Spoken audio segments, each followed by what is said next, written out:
was glitchy. Hey, what's going on, everyone? This is Jorasz here. Welcome back to Metroid Zero Mission. It's been about an eternity and a half since I've, well, not just uploaded one of these Metroid videos, but also just, just a video in general. It's been over a week, maybe nearly 2 weeks now.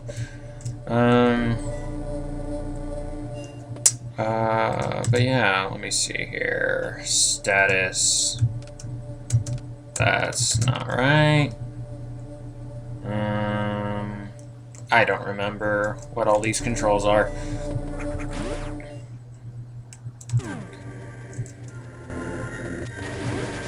But anyway, we're in Norfair. And oh,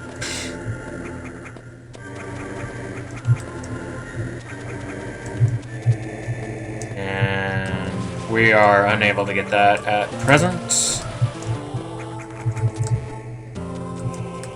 Ah, yes, there we go. Boy, it's been ages since I've played this. And by ages, I just mean several months. But honestly, part of why I stopped playing these games was because I was concerned about the whole Kappa situation thing going on. And I was afraid that my channel was going to get booted or that I was going to get in serious trouble. And so I put priority on the Titanic Adventure Out of Time game. And just, yeah, basically decided that I was going to finish that one. And then put these off to the side. But since 2020 came and I'm still here, which apparently there are some Kappa updates. I'm unsure of what's going on there, but part of the, yeah. But anyway, as far as I know, I'm okay. And I'm not earning any money on YouTube, so I am and I think it, like, only really affects people who are, getting paid. So, yeah, I may be wrong about that. I don't understand everything fully. And that was really what was getting people really concerned, is because, you know, it was unclear. Whoa.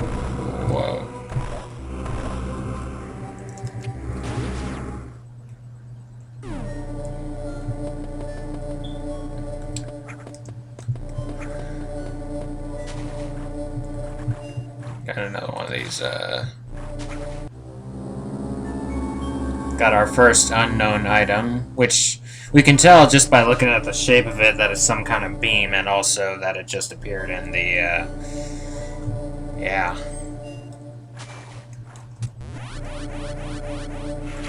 It is kind of interesting. This is like the one instance where there's an item that is incompatible with our suit.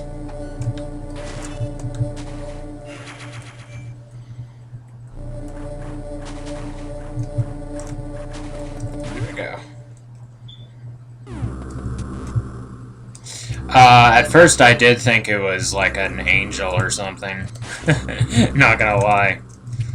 Like it kinda looks like an angel.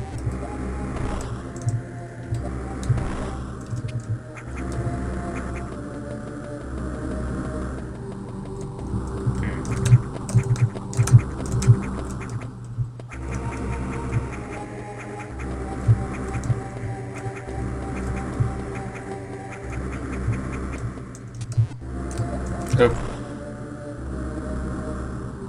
I think that requires the speed booster anyway.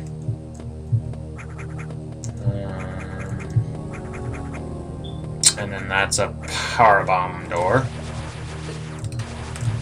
Ah! Get away from me. Fine, I'll give you the business.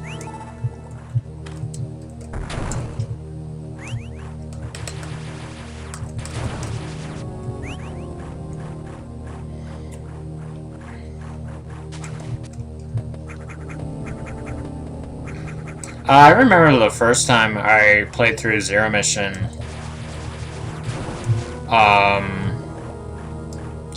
I didn't know. Oh, okay. I need to let it. There we go.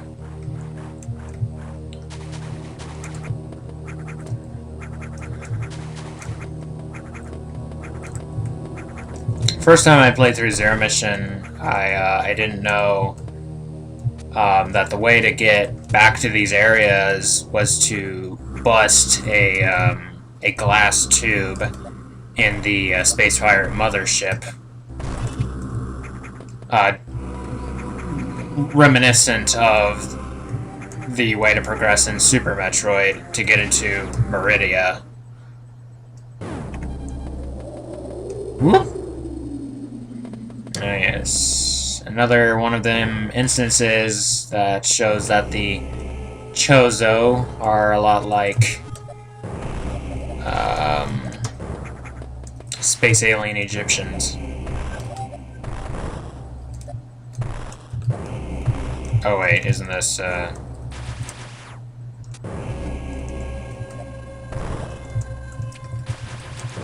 there we go.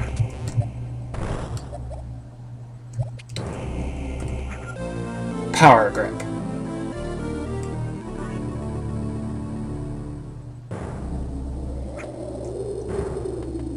Which, yeah, it seems basically that's what the light on her hand is supposed to be.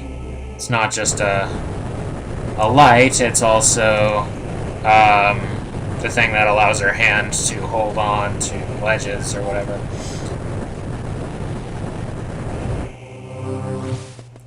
Woohoo!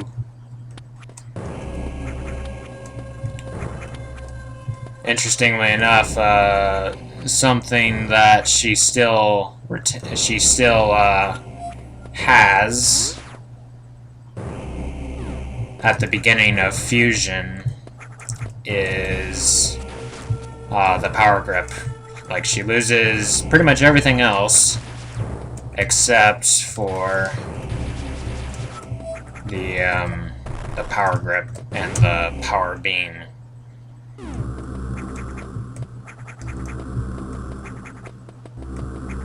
Whee! Oh look, it's our ship. I need the speed booster, which you get from fighting Kraid, which I probably will during this episode. We'll see.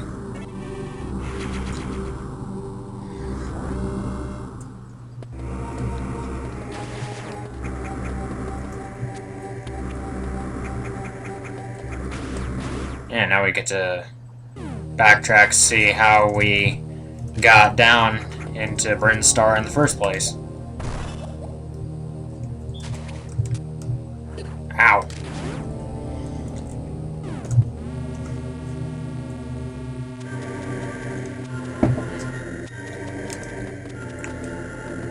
Of course, we're not going to do that just yet, because we're going back to North there. Oh, ow.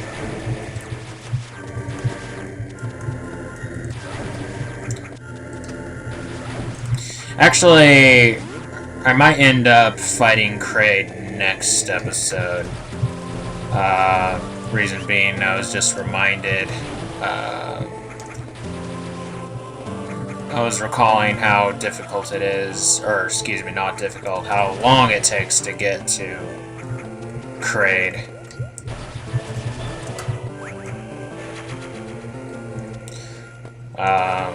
And I want to make sure these videos don't take too long to watch. Like maybe 30 minutes at like, the longest.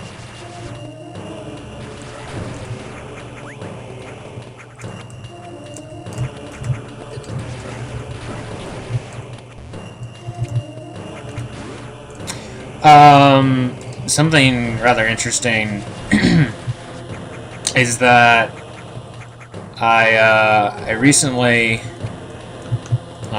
so this fellow I'm subscribed to on YouTube, who I consider I really only consider the only Metroid authority, other than, you know, Nintendo directly, and that seems kind of arrogant for me to say, but I don't know, it's just some ideas or whatever just seem very outlandish from some Metroid-related channels.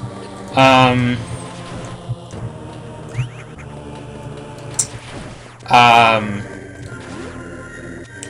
I feel they're also overly passionate. And I think that may be part of it. But he's very chill. This guy, Rule of Two Review, his name is Rob. And he was saying that he really liked Other M, though he acknowledges that the game has its flaws. And so, and you know, anybody who's watched a good number of my Metroid videos should know that I've been rather critical of Other M. I mean, I haven't really done that many videos on it, but in some of my Metroid musing videos, I have laid out some criticisms here and there. But I decided to take him at his word and check out the game for myself. And I have to say, my opinion has really changed. I mean, obviously the melodrama and just kind of the warping of Samus's character as we know and love her, it was hard to get through.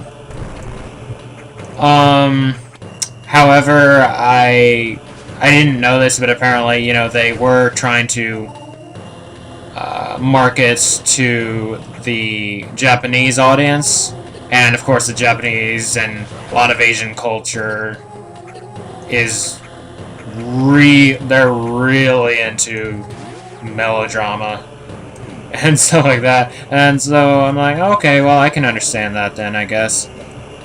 But, you know, beside the point, the gameplay itself I really enjoyed.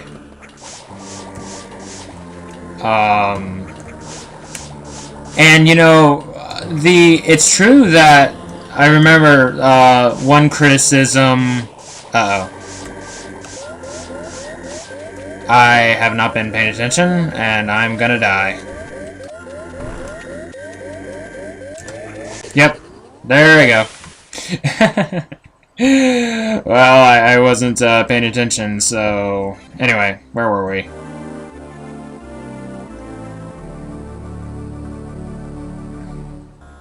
Well, yeah, I was just paying attention, or I wasn't paying attention, rather.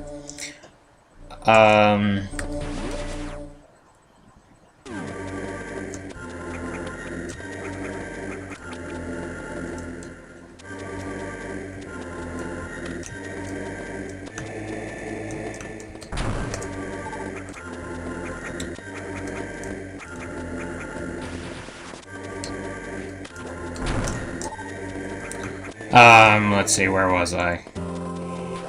Trying to remember what I was talking about. I was talking about Other M. Oh yeah, the gameplay itself I really enjoyed. Samus, like, as far as the combat is concerned, like, Samus, it really shows that she's like a real badass. Like, she'll just climb and ride aliens and blast them and just shoot them right in the head, or actually toss them with her hands, or like whatever, like do melee attacks and like quickly dodge an enemy attack. It's really cool. You know, if they had made it like, you know, I'm sure they could have done it well, where, you know, they had great voice acting and great character portrayal and everything. But if they just... okay, there's a hot room.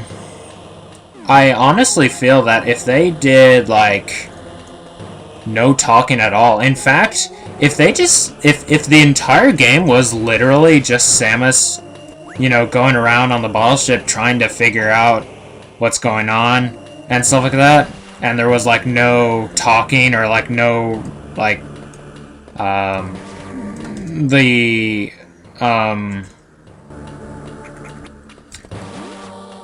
interactions with the characters were very minimal. I think it would be really good. Like, the game itself would be really good. But something else I was talking about right before I got myself killed in this room was, I remember one of the criticisms that was made about Other M was that the music is not very memorable. And, you know, Kenji Yamamoto, who does the music... Is this the super missile? No, it's not. It's the ice beam. Oh, well.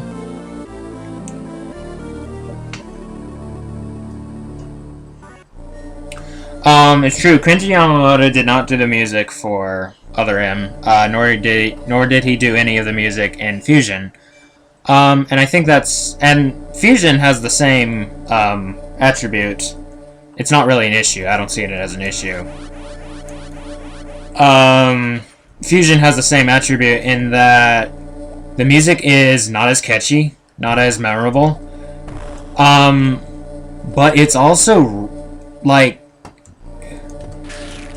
I have a belief that, that if music is catchy, it can take away how effective it is, you know, depending on what mood you're going for.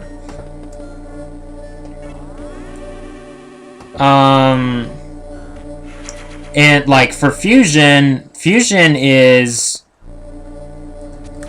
as far as I'm concerned, Fusion is still the scariest Metroid game.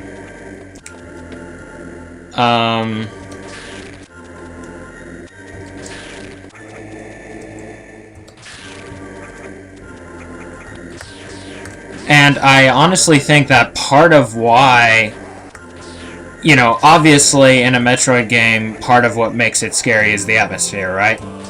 And, of course, part of what makes the atmosphere is the music. And, the music in Fusion, while it's not very catchy, it is very atmospheric, and I really feel that, if music is catchy, then it can take away from it being scary. And possibly from the atmosphere. In this case, the atmosphere is that Fusion is supposed to be creepy and scary.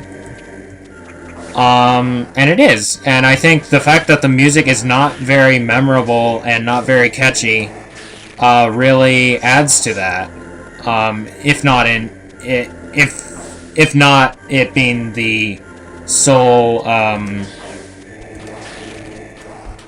the thing that makes it effective. All that is to say that Other M, like, the music is not very memorable, most of the time anyway. But it really makes... I thought the music that was in it, though not very memorable, it was still good. And I think the reason it was good is because, like, it really made the environments eerie and lonesome.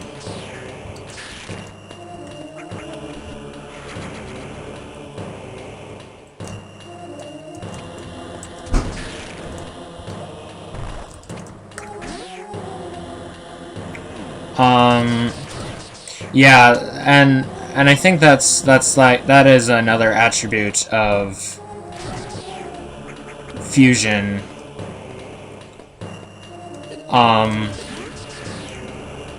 of Fusion as well, that because the music isn't very catchy, it adds to the isolation factor.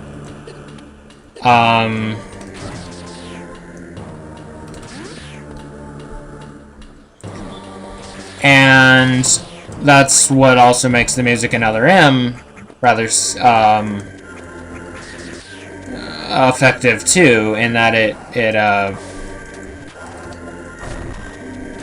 it makes you feel a lot more alone. At least that's how I feel. Sorry it took so long for me to voice that. But yeah, there's that.